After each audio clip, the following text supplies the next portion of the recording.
Historia e sotme është një nga ato histori që nëse e dëgjon natën të mbetet në mendje dhe të bën të shikosh 2 herë jashtë dritares.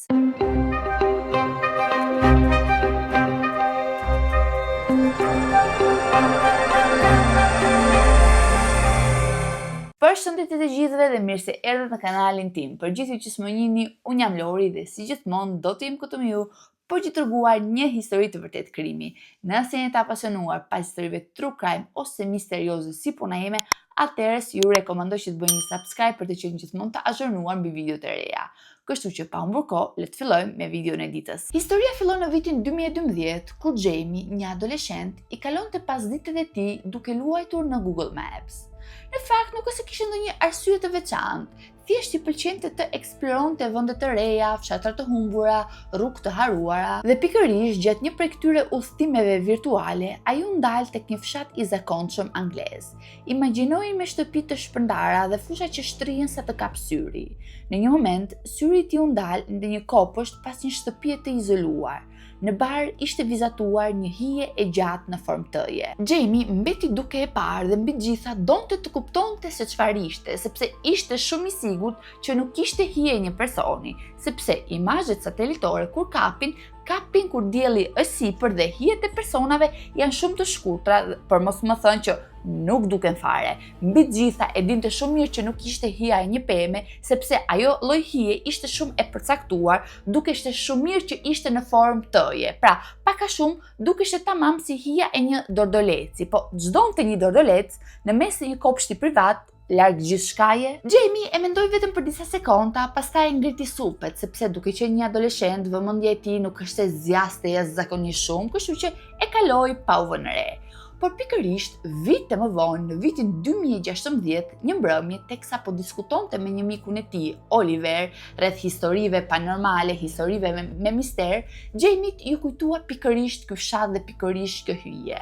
Dhe vendosi që t'ia tregonte mikut të tij, Oliver. Kur hapi Google Mapsin dhe gjeti pikërisht këtë fshatin anglez, këtë herë nuk ishte vetëm një hije, por ishin plot 2. Pranë hijes së parë, e cila ishte më e gjatë, ndodheshte edhe një hije tjetër, por kjo hije ishte më e shkurtër, por në të njëjtën formë, në shkronjën T.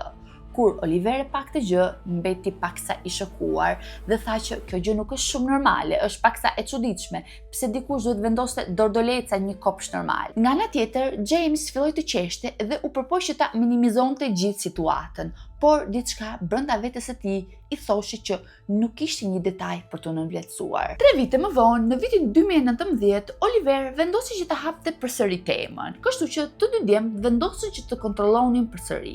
Por këtë herë, gjërat u bën akoma më shumë shqetësuese, sepse hija e vogël tashmë nuk ishte më e vogël, por ishte rritur në të njëjtën madhësi sa hija origjinale. James në atë moment ndjeu një të rridhur në shpinë dhe kur pa dhe sytë e zgurdulluar të Oliverit, kuptoi që edhe ai ndjente të njëjtën frikë. Oliver, duke përdorur humorin e tij të zakonshëm, e kaloi paksa lehtë dhe i tha Jamesit që shiko, bebi e dordolec tashmë që ka rritur.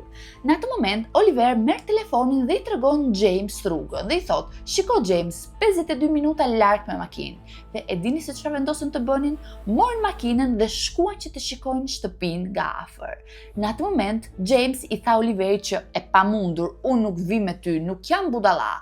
Por Oliveri tha që duhet shkojmë që ta shikojmë nga afër që të kuptojmë se çfarë ishte, por James vazhdonte të këmbgulte, ka diçka të pazakontë në atë imazh, kështu që nuk ja vlen që të shkojmë.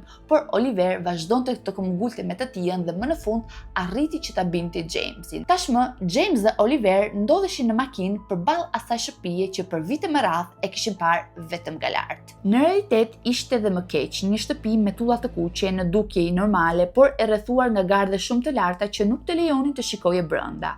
Përreth kishte fusha të eheshtura, asnjë zhurmë, asnjë prani, një heshtje aq e thellë dhe aq mbytëse saqë James ndjeu një tundim të kapte timonin dhe të kthente makinën. Por Oliver tashmë kishte dalë dhe po hapte bagazhin dhe pikërisht nga bagazhi i makinës nxorri një dron. James e pa me neverin një moment Oliverin, pasi nuk donte që të spiononte një person në atë lloj mënyre, por mbi gjitha ishte akoma më mirë se sa të kapërceje vetë gardhin. Në këtë pikë, Oliveri ngriti dronin në ajër dhe që të dy po shikonin transmetimi live nga tableti që kishin. Dhe në momentin kur droni kaloi çatin pra e shtëpisë dhe u afrua drejt kopshtit, pikërisht aty e vërteta i goditi si një gur i rënd, sepse nuk ishin hije dodolecësh. Ishin njerëz, dy persona të lidhur me litar të trash në kryqe druri, kryqe të vërteta të ngjashme me kryqëzime. I pari ishte një djalë adoleshent që mezi lëviste dhe shikonte dronin sikur të ishte shpresa e tij e fundit. Kishte veshur një bluzë të bardhë të shyer, por nëse e shikoj me vëmendje, nuk ishin çarje të bluzës, por ishin prerje të thella me thik.